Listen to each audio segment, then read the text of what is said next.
Voilà, chaque samedi pour nous, c'est devenu un rendez-vous retenu, fidèles téléspectateurs. Baimboka, Bino Abozuli Bakola Nabiso, le Mokola samedi à l'élo, et Zalaraï, Toyamela Rabino. Pasteur Crispin Poba, Owa Piazali, Mokambi, Yalingomba, Assemblée des Saints, Yalivolo, na commune, Yalemba. Bisonaye, et Zalaka, chaque samedi, ce que vous avez dit, Biso, Topé Saramatea.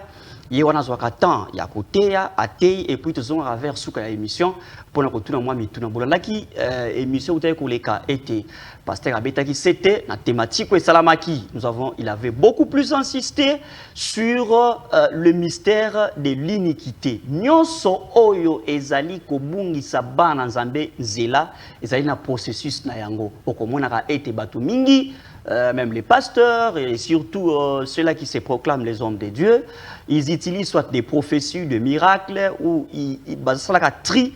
Il y a quelques chapitres bibliques pour nous séduire, comme on a perdiction. Et tout ceci, ça va à l'encontre. Voilà pourquoi nous disons tous que moi, il faut toujours qu'on soit debout, il faut toujours qu'on ait une intimité profonde avec le Seigneur pour être atteint les zéla, le place au génération bien. Alors on va laisser le temps au pasteur Crispin Poba de nous exposer parce qu'aujourd'hui nous parlons des séductions de l'iniquité. On va voir quelles sont les catégories, hein? Séduction à iniquité. Le lenge kani batu bazali ko procéder pour séduire Bananzambe et puis comme on a lokuta.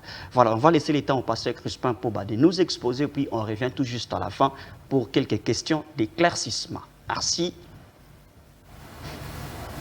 Particulière, car ce n'est pas par la volonté des hommes qu'une prophétie a été apportée, mais c'est poussé par le Saint-Esprit que les hommes ont parlé de la part de Dieu. Donc, pour tout simbaka yango malamu que moto na maele nae akokoka ko interpréter maloba na Nzambe te po ezali maloba oyo epesameli pe memamaki epai na biso na posa na bato te. C'est le Saint-Esprit qui pousse Oyo, bien l'ami, mandaté pour annoncer l'évangile du Seigneur, l'évangile du salut, de Bangoana, Bazui, mandat, Yakoloba de la part de Dieu. Et quand nous disons cela, frère Crispin Poba, Chelele, Aïbi Kolobate, Azana Maïle Te, Yakoloba, Makambo Nzambe. C'est l'Esprit de Dieu, Dieu a sa capacité de maïe. Yakoloba, Makambo Nzambe. C'est là où l'apôtre Paul dit dans 2 Corinthiens chapitre 3 verset 5, notre capacité vient de Dieu. Si été dans Mokonalela Lissusu, que le Seigneur Jésus-Christ, Dieu vous bénisse richement. La fois passée, les samedis où les kaki, le belaki sur les mystères de l'iniquité. Dans notre manière de parler, le baki boye, pour osimba malam, les mystères de l'iniquité, et sengili namoto d'abord ayeba le lengenini les mystères de la piété et c'est-à-dire qu'au sala parce que le mystère de la piété c'est une voie et le mystère de l'iniquité aussi c'est une voie et total ça on a et le bélia porte étroite qui est le mystère de la piété et la porte large qui est espacée, c'est ça le mystère de l'iniquité. Ces deux voies-là, le développement en ce qui concernait les mystères de l'iniquité. Et Yangwana en aimant ceux qui te rappeler pour Nabiso. Vous allez qu'on toujours dans le même sujet, mais l'autre aussi va plus sur les séductions de l'iniquité. Tout ça, qu'on tire toujours dans le même verset, il y a 2 Thessaloniciens, chapitre 2, mais l'autre reçoit verset 7 à 10. Oyo, to bengi bisobaso na bolingo. Na kolo pe na respect ya makambo na nzambe nde tozali kotanga 2 Thessaloniciens chapitre 2 verset 7 à 10. Je lis au nom du Seigneur Jésus-Christ, car le mystère de l'iniquité agit déjà. Il faut seulement que celui qui les retient encore ait disparu. Et alors paraîtra l'impur, que le Seigneur Jésus détruira par le souffle de sa bouche, et qui anéantira par l'éclat de son avènement. La parution de cet impie se fera par la puissance de Satan, avec toutes sortes de miracles, des signes et des prodiges mensongers, et avec toutes les séductions de l'iniquité, Tosimba, verset 10, madame, et avec toutes les séductions de l'iniquité pour ceux qui périssent parce qu'ils n'ont pas reçu l'amour de la vérité pour être sauvés. Parole du Seigneur Jésus-Christ, Dieu, grand roi. Nde na boye na morceau ya lettre oya apôtre Paul, le prophète, à Komaki, nde lelo tokolobela sur ce qui concerne les séductions de l'iniquité. Et en associant aussi les livres de Psaumes, chapitre 73, verset 7, là on dit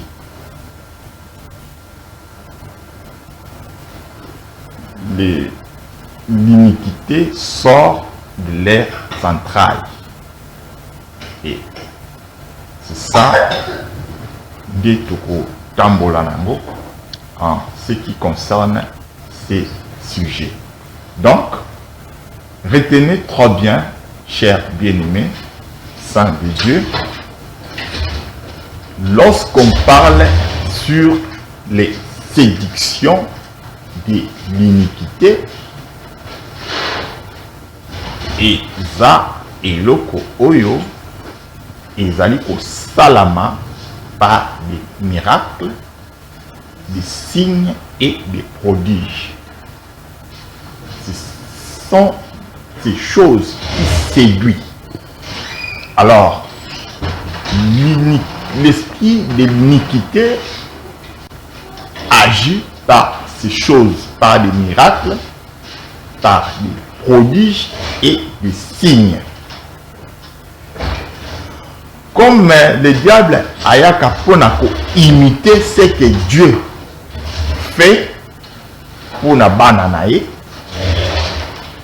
il y a une promesse et puis Samaki na Marc chapitre 16 versets 17 et 18 kuna bazali koloba, voici les miracles qui accompagneront ceux qui auront cru en mon nom.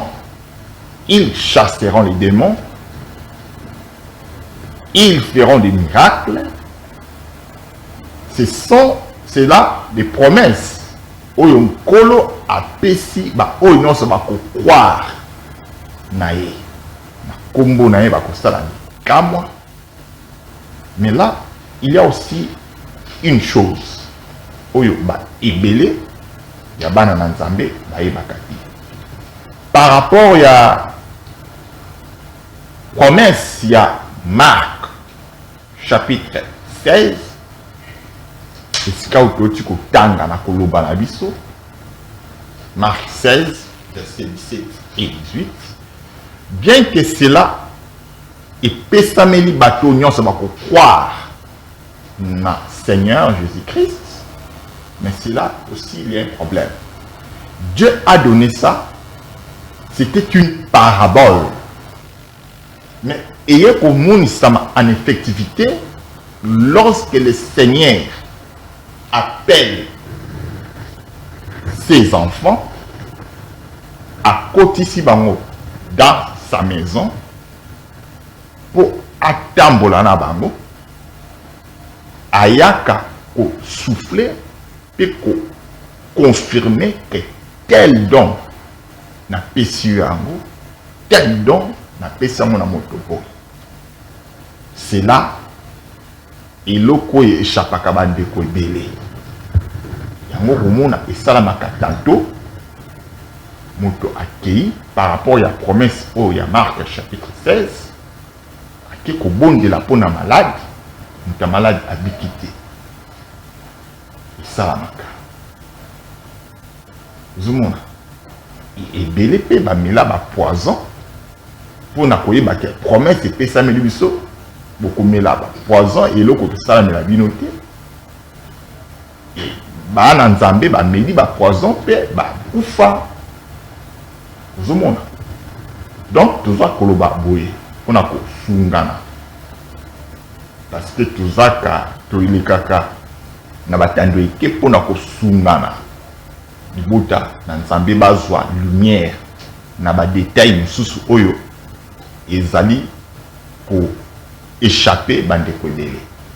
Par rapport à ces promesses, Dieu ayaka ko confirmer yemoko que tel don na pesi yo. Ozomona. Et le diable, on est aquí parenthèse, le diable aussi ayebaka na ko fonctionner de cette manière-là, à imitaka notre Seigneur. Nde, ye ayaka aussi pour na ko séduire, parce que rôle nae ezaka kaka ko séduire, et azola ko séduire par des miracles, par des signes et des prodiges. Zomona. Et moi na nzambe a soutenu la miracle. Parce que le grand trésor que le Seigneur a donné à son peuple saint, c'est la connaissance et la parole de Dieu. C'est ça les grandes richesses que Dieu nous a données. Kolan Sama 1 Corinthiens chapitre 1 verset 5. Donc Dieu qui nous a comblé de toutes les richesses, la richesse a comblé l'issue, c'est dans la parole et dans la connaissance. Tout celui qui n'a pas Christ, ce qui a valu que ça là-bas miracle, a valu que ça là par l'esprit de l'iniquité, l'esprit de l'égarement. Et yango pe ezali kokoma lelo na se na moi oyo. Okomona pasteur aza converti. Un pasteur a côté na ba science occulte pour séduire bato na ba miracle. Ba yembi pe oyo baza koya na elobeli te tozali ba yembi na nkolo, ba musicien chrétien na elobeli tolobaka bazali kosimba kota na ba occultisme et bazali koyemba ba nzembo ya ba nzambe na bango ba adoraka. Ozomona. Donc c'est comme ça que au Komona baza ko séduire parce que bien amate pour le salut, bien amandé pour la perdition. Et moi na Nzambe mon centre akoki ko sutukela miracle te ba prodige te pe ba signe te o ezali ko sala zomona. Et il y avait un moment où une prophétesse qui faisait des miracles, des prodiges par l'esprit des Python. Voilà comment on a Actes des Apôtres, chapitre 16. Et maître nae mané ko sala mbongo na ba miracle oyo cette femme là mané ko sala par l'esprit des Python. Et tango amoni Paul les Silas azoloba ete ba oyo bazali ba sali na Nzambe, ba prophète na Nzambe. Paul azaki joyeux te Paul ba te monité même l'esprit mabe ndimo ba démon ba yebi biso non. Mais apamena ki pe abengana ki molimo wana. Aujourd'hui, beaucoup de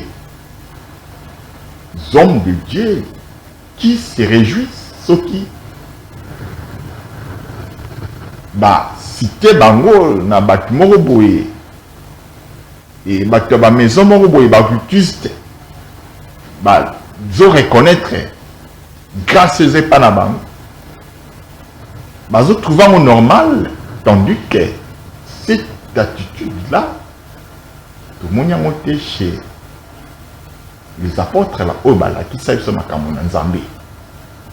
Donc retenir, madame très chère, frères et sœurs bien-aimés saints, quand nous parlons sur les séductions de l'iniquité, ezali maloba ou ezali koya pour séduire, accompagné par des miracles.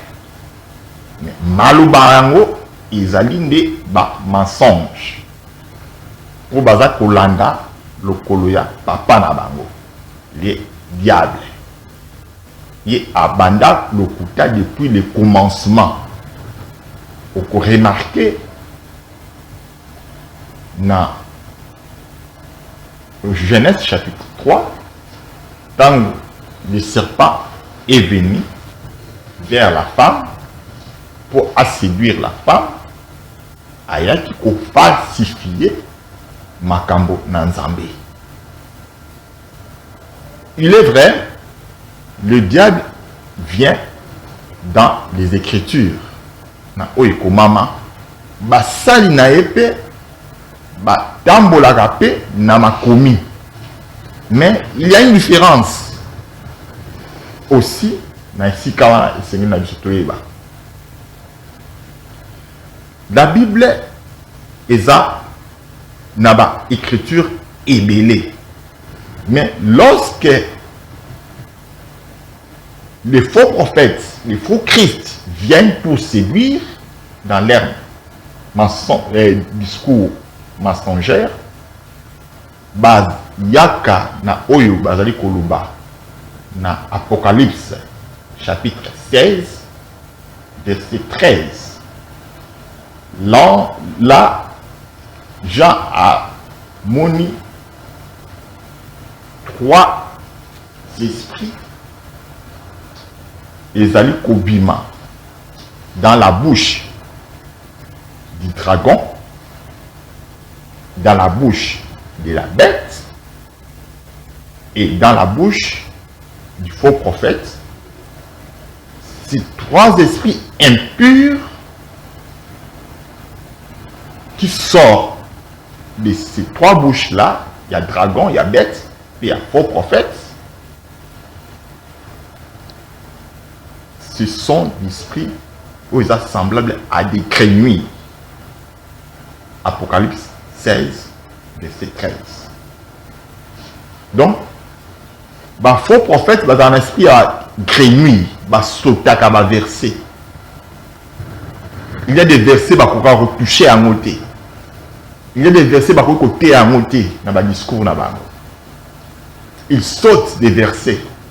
C'est ça l'esprit des grenouilles. Pour n'acabar verset, ils allaient arranger pour séduire. À quoi il y a un verset où il y a un miracle. Pour avoir un miracle, il y a magie. Et beaucoup des enfants de Dieu, vraiment, ils là. Mon soit que tombe la verset biblique, Azaka Kande qu'on a nécessairement. Donc, vous voyez, tel est mon frère, vous en avez évangile manquant, ce qui avait présenté la vérité. Ce n'est que la vérité qui peut nous sauver. Alors, le séducteur, au bazar koya ko séduire, entraille na bango, ils allaient, nous avons seulement l'iniquité. Selon verset de Pessah qui y a Psaume 73, verset 7. Tandis que les fils d'Abraham, les enfants de Dieu, dans leurs entrailles, nous avons la vérité et l'esprit des sacrifices pour l'œuvre de Dieu. Vous avez remarqué, lorsque Abraham a coupé sa dîme et pas à Melchisedec, dans Hébreux chapitre 7, verset 10, Mazaloba, Lévi qui percevait la dîme, l'a donné en Abraham lorsqu'il a entraille à Abraham. Cependant, pendant que Abraham donnait la dîme à Melchisedec, Isaac a botaminamité, Jacob a botaminamité. Or, Lévi, Azam moana Jacob, Jacob moana Isaac, Isaac moana Abraham. Nous sommes.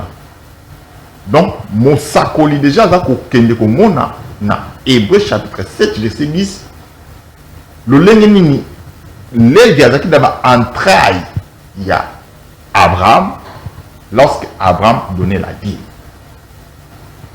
Pour dire, nous les enfants de Dieu, nous sommes sortis des entrailles de la piété. Où ils allaient par Abraham. Tandis que l'iniquité, où ils allaient par les serpents, les dragons, les diables, entraîne tout le monde un mensonge pour séduire le peuple dans la voie du Seigneur. Parce que pour présenter les mensonges pour et séduire, et vous allez accompagner dans le miracle. Vous avez si qu'a été le Seigneur Jésus-Christ, Dieu vous bénisse richement. Alors, merci beaucoup, pasteur Crispin, merci pour la matière. Je rappelle aux téléspectateurs, peut-être na TV retard. Nous avons reçu sur ce plateau le pasteur Crispin puis chaque samedi, les rendez-vous m'ont retenu. Surtout plus iniquité, donc la séduction de l'iniquité. Alors, pour nous un peu, pasteur Aoutaki côté exposé tellement brillant, iniquité, on a sens, il y a prodige, miracle, tout ce qui est faux, qui attire, mais qui amène à la perdition. Donc, comme on a été surtout dans la République démocratique du Congo, comme on a été faux prophète, déjà, point faible, il y a des chrétiens, surtout pour profiter de la faiblesse, pour séduire bango choix il y a verset moko boye ils ont attiré ils ont correspondre à la vie sociale soit il y a chrétien soit il y a mondimi soit il y a nani mututu assemble la kanzambe ba ko sala ka ba choix ba verset wana pona ko séduire et quand vous êtes séduit automatiquement vous êtes hors la vérité et quand on devient hors la vérité soit c'est l'enfer qui vous attend. Merci beaucoup pasteur pour l'exposé. Inaïeba parce que awa obeti sete mingi na makambo etali surtout awa pena otikali na kati ya contexte ya pays na biso to komona ete il y a la prolifération des sectes, il y a la prolifération des églises, il y a la prolifération des prophéties, prolifération il y a ba pasteur ya ndenge na ndenge. Mais quelque part au lobby était ba faux prophète ba oyo entraille na bango et ko botambo mabe pona ko séduire ba peuple de Dieu bazali hors vérité. Mais au lobby quelque part wana était basala ka ba sélection ya ba chapitre na ba passage biblique kasi ba ko bosana oyo ezali vraiment vérité. Siko pona mondimi na kati ya église parce que surtout le ba été dans la Bible quels sont les versets et comme mabiso peut-être basala ka ba sélection pour na ko distraire et comme mabiso peut-être moi moulai makasi na émission na lingi na yeba pour na mondimi na kati ya église ba signe nini oya koyeba été ça ce pasteur n'est pas dans la vérité. Est-ce qu'il y a des signes clés qui prouvent que non pasteur was dans la vérité t'es pasteur was dans la vérité? Oui, question est à malam mingi et ba landina biso ba santu esengeli toeba boye ba oyo ba za na vérité te ba excitaka jamais bota ba oyo ba ko kamba batangaka makomi santu. Il y a des enfants de Dieu qui sont faibles. Na oetali makomi santu. Tu remarqueras on a babiloko mike mike. Match à football les ali et comme na air aux autres les prières to activité mo bonne église. Moutazolo ba azobeta tolo kaza mwana nzambe mais à sacrifier rendez-vous avec le Seigneur son Dieu son créateur pour n'agoter la match à football moto ou azali kolobaki azali chrétien mwana na nzambe soki courir kei et que bana kolanda mate bien bana kotanga Bible à quoi s'inquiéter à allumer bougie ou torche à continuer activité au banner au sala à s'approcher davantage na intimité dans Zambé à sala monter à quoi s'inquiéter dans monter. Mais pour les matchs de football bah ça la gamme mon ami assez dérangé à Lukasika bazota la match est-ce que batie groupe à la match zomo na bloc wana ezoko poussa biso musika na nzambe lelo facilité commis par l'audiovisuel ou kolanda ba matia na téléphone.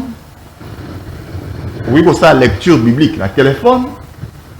Mais, dans mon cœur, oyo, bazwaka soin, yako se familiariser dans Zambé par des prédications dans la téléphone. Pasteur wano o na kati malobate o ko attaquer mingi ba Kristo ou bien ba na Nzambe kasi bino moko pe basali na Nzambe problème parce que tona kati ya thématique o ko sala ete basali na Nzambe belé obi kamolobi eza très capital parce que mon Bible wana ezali ba na Nzambe tout est basala la théologie obi bazora tanga kotanga la Bible à tout moment. Mais plus ils ont des représentants, au Tobengi Basal Nanzambe, Zali Bino, Bainde Bozali Kolimbola, Makomi Nanzambe. Kasita Obeti, point Obeti, c'est très capital, Obi était, il y a de ces serviteurs de Dieu, Basala ka sélection pour na ko séduire, pour na ko kosa en vue de, pour na ba besoin na bango. Yawa nayeba na kozona mutu na ngane nayeba bien. Est-ce que moi Nzambe azali na capacité ya ko détecter un faux et un vrai serviteur de Dieu? Oui, comme donc toujours le baboué. Un vrai serviteur de Dieu que Dieu a mandaté à accueillir la vérité. La vérité en gros déjà les apôtres battaient sur le lingue ni banon mima makamuna nzambe. Et bisomo plutôt tala lelo le lingue nini tozo mima makamuna nzambe lelo. Mais pour oye bango malam aussi il faut avoir une intimité. On s'appliquera dans la lecture des Écritures saintes. Malheureusement, n'a pas pasteur, n'a l'isanga, ba fidèle, et belé batanga la Bible était. Bah comme un peu superficiel et voilà, mon pépé est mieux en balamoko. Donc, pasteur a tout la Bible soit dans la matière. Or, ce n'est pas le cas.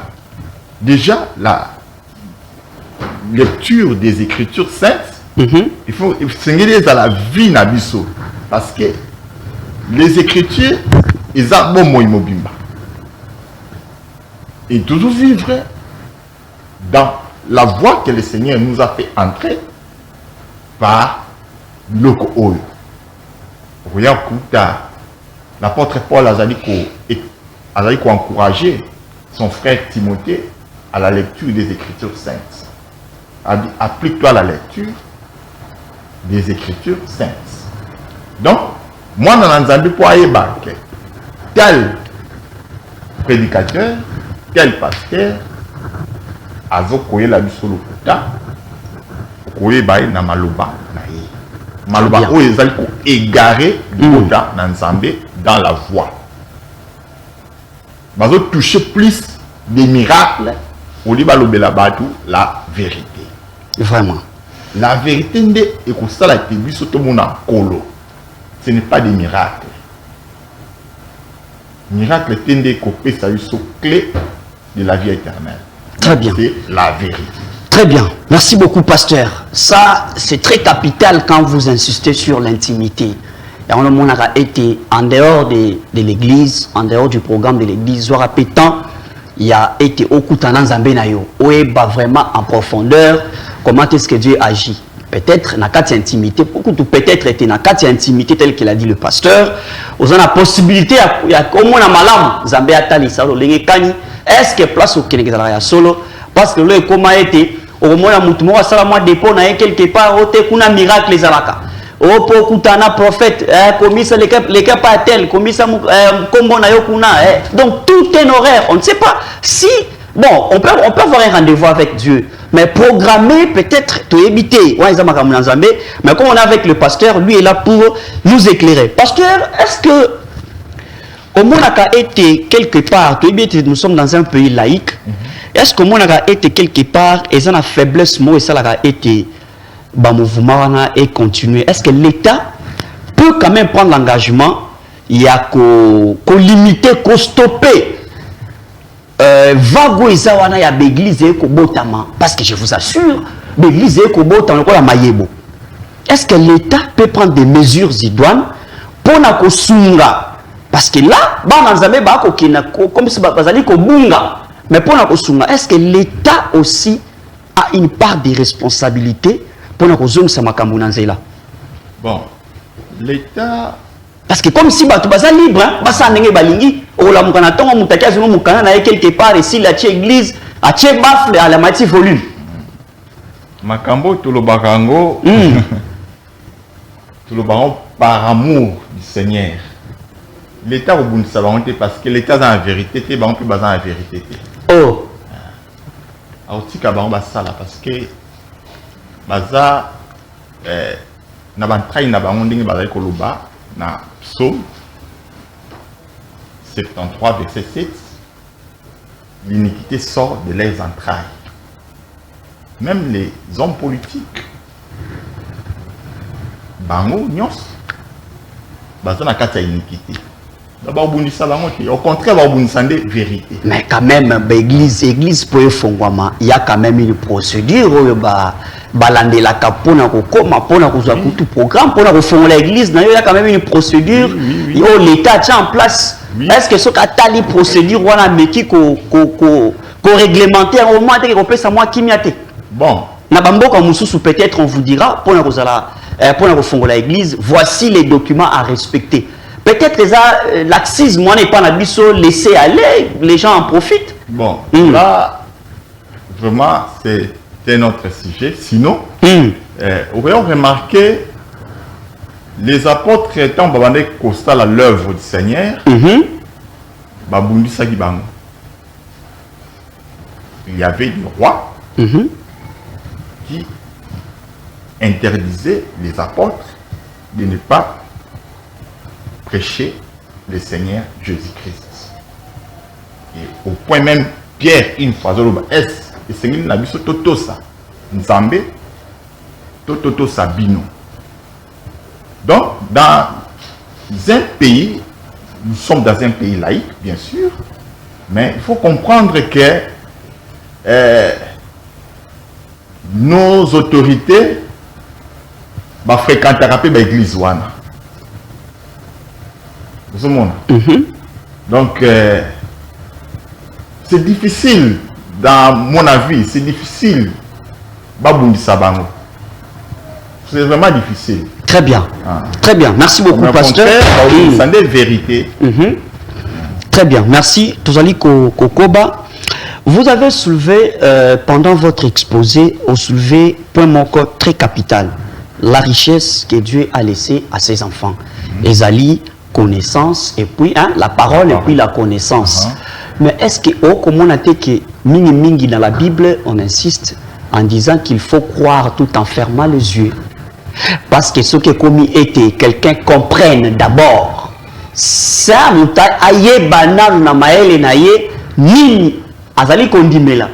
ne pensez pas qu'il y aura assez de doutes dans Makambo et Tali Kondima dans Zambé? Oui, donc, moni tango l'apôtre Paul Azali Kolobana 1 Corinthiens 1 verset 5 que Dieu a comblé biso na richesse où Ezali colonne en connaissance de la parole.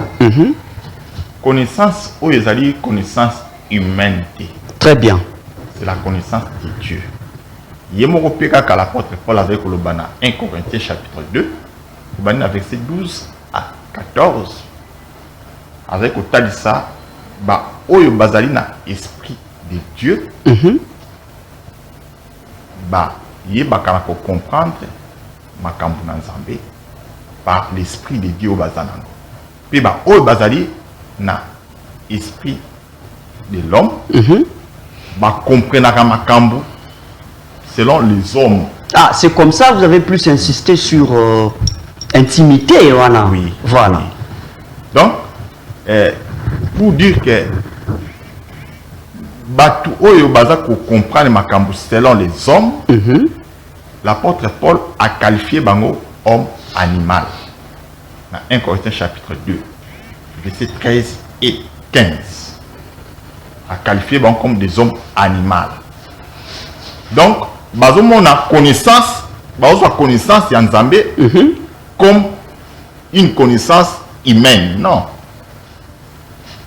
La connaissance humaine, ils sont liés dans la chair, dans l'homme, mais la connaissance de Dieu, il faut avoir l'esprit de Dieu pour comprendre et connaître le Seigneur Jésus.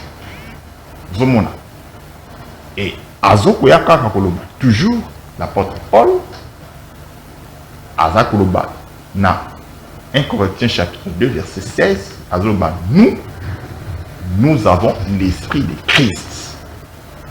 Azotad Sango, verset 16, à la différence, il y a verset 14, il y a l'esprit de l'homme. On va qualifier comme des hommes animaux. On va comprendre Maramanzambe, dans le langue moko charnel. On va en mesure de comprendre Nzambe parce que les autres dimensions comprendre les choses de Dieu. Très donc Nzambe il faut aya amimayo à faire comprendre, à se révéler. Donc la révélation de Zouaka, ils ont par l'esprit de l'homme. C'est l'esprit de Dieu et Zokoya et combler l'homme et puis moto à comprendre ma caméra. C'est comme ça que tu crois qu'il correspond à moi. Très bien, pasteur, très bien, merci beaucoup. Nabanza a été petit à petit, on est en train de chiter pour la sa émission. Peut-être Itzkalimiso Mutuna, peut-être Yasuka, pour la déjà conclusion. Alors, pasteur, Olobaki était, à part richesse de lobby et zali parole et puis la connaissance, et ici vous insistez sur la connaissance divine, qui n'est pas la connaissance humaine. Et vous dites, tout celui qui agit en dehors de la parole, azali komikosa. Que dites-vous de celui qui reçoit les dons Yako Limbola? Quelqu'un qui reçoit les dons Yako Limbola, mais il n'a pas la Bible. Il y a de ces gens qui ont ces dons-là. À la Bible était, mais il a cette capacité Yako décortiquer Biblia. Il agit au nom de la Bible, au nom de la parole ou au nom de la connaissance. Parce que vous avez insisté sur la connaissance divine. Il y a des gens qui sont intelligents. OEP,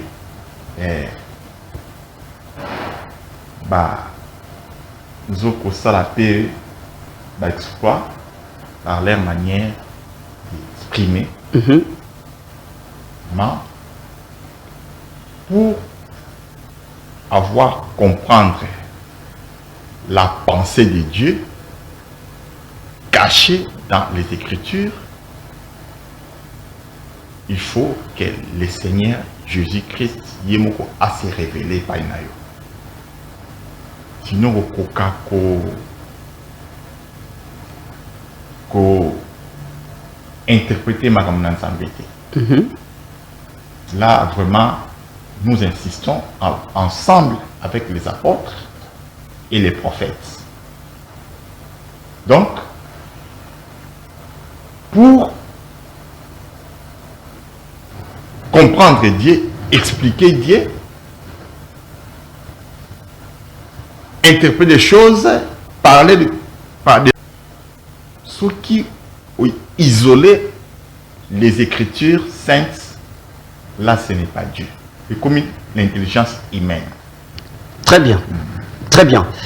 Pasteur, tu as commis déjà peut-être, Nina Lobaki, on t'a commis na souka, ou ezali, moutuna moko, il y a curiosité, parce que vous allez payer homme de Dieu. Il y a phénomène, moi, que les kamikolo, oyo, surtout, ils allaient payer à Makasi, et oyo, skutu, bamisuba, comme on a été, ils allaient salir image, ya basali nanzambe.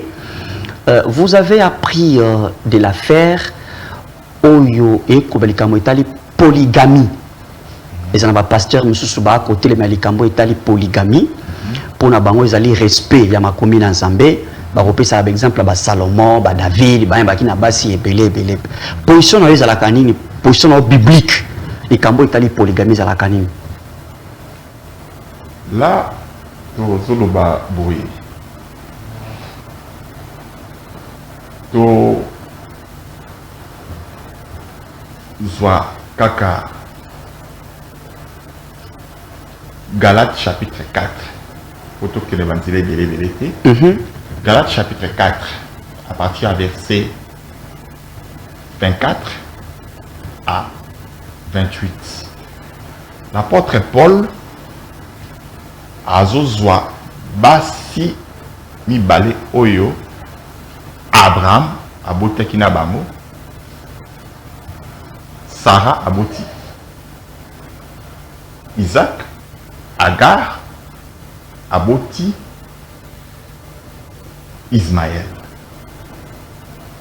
Maintenant, l'apôtre Paul a présenté deux femmes comme des alliances.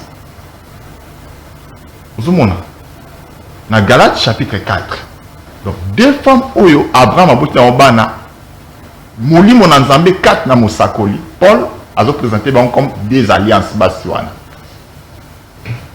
Parce que yo soko keko zo de basmi balé. Un exemple est Abraham. Ce qu'on va sur Ayo Baza Banane. Parce qu'il y a Abraham Bazagi des alliances. Il y a Yosko et Zabanane. Vous avez si cas Bazali perdu. Zomona. Toko Luka. Toute une séance. Voilà. Tout le bilan c'est parce que Ezali vous savez, Bananzame Balandara, Oyo, Moutou, Oyo, pasteur, Oyo, Moussa, Nzamazali Kosala, n'est pas un peu Balandara. Mais comment on a été, bon, moi je ne donne pas ma position, tous en abattu, oh, bah, ebi, bah, maîtriser ma solo, ma ramo, itali, ma ramo, Nzambe, tout le cas, séance, moi, pour la bilan, ma casse, parce que les camoines, comme le cola, moi, cocoso, n'a kozana, moi, si moko, n'a kozana, basi, ebele, tout, bah, tout, quand la référence, c'est ça, moi, dans la Bible.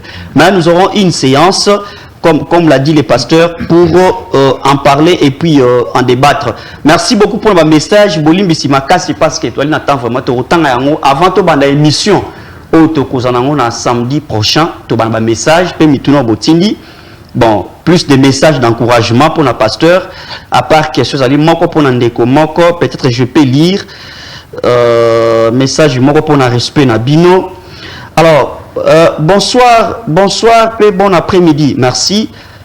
Tounela biso, pasteur. Sikoyo rôle ya bangomba oyo tokendaka. Mangengenge, luzizila, badara, ezalaka ya tina nini. Soki pasteur azali koboya ba miracle parce que biso to monaka ete bangomba ezali solution. Ah. Pasteur Zali Moutouna y a téléspectateur. Je pense qu'il y a mon numéro monde qui n'a pas ça participer en direct, mais le temps peut-être nous fait surface pour que vous ça moi réponse dans Moutouna wana. Yo le bi était wana ngasko dans une place na yo. Le bi était bazali ko ça l'agissement par en dehors de la vérité. Bazali ko na séduction wana pour être kuiba bana Nzambe et puis pour la satisfaire le plaisir pour ba besoin na bango. Tolingi toyeba sikoyo rôle wana ndenge téléspectateur atuni a rôle wana ya bangomba parce que ko ba été miracle mingi ba ko sala miracle pour na ko séduire pe pour na ko kosa siko bangomba batu bakina ka bangomba ko sala ba 1 mois 2 semaines 3 semaines tina yango za la kanini. Proverbe chapitre 28 verset 9. Si quelqu'un détourne l'oreille pour ne pas écouter la loi, sa prière même est une abomination. Kokende mangengenge na bangomba za malamu. Ok pour sambela. Est-ce que oyoki pour sambela? Oyoki te aucun lobani na lo samba. Toujours mais la miracle te. Jésus-Christ est un Dieu des miracles. Tout celui qui sert Dieu, Zamba pessier pouvoir en avoir la miracle. Mais d'abord, nous devons comprendre Dieu. Zomona. Nous t'avons terminé à qui qu'on sambela, au sambela nini. Loba loba. Et comme abomination prière na yo. Donc d'abord, nous devons apprendre Dieu et Yemokonde a commis la prière. Apôtre Paul Azoloba na Romains chapitre 8 versets 26 et 27. L'apôtre Paul dit Toué bakateni bisoto loba la prière. Mais c'est le Saint-Esprit qui vient nous aider. Parce que le Saint-Esprit, c'est lui qui sonde Dieu à Pessah, à Bissoma Loba, Bissoto Lobela, Zambina ba prière na bis. Vous voyez? Saint-Esprit a Pessah Maloba, mais au terminanti. Merci beaucoup. Il faut d'abord que Yoka Maramnanzambe dès aucune prière. Très bien. Les deux doivent s'accompagner. Merci beaucoup. Nous sommes arrivés à la fin de cette émission. Suivez la rediffusion aujourd'hui, nécessairement, samedi à 22h20. On va encore se retrouver les samedis prochains avec le pasteur Crispin Poba Bozan Samate Ate, continuez à nous envoyer des messages, les appels, oui. Même en privé, pasteur sans problème. Et surtout, à la prochaine émission, à dispo pour d'abord, la première étape, c'est répondre à toutes les questions, à toutes les réactions. Et puis, Trokotaka, toujours la thématique du jour. Suivez aussi cette émission à partir de la chaîne YouTube JM Les Panels HD. Ngaina Bino, Tokutani Kaka, la semaine prochaine. Merci.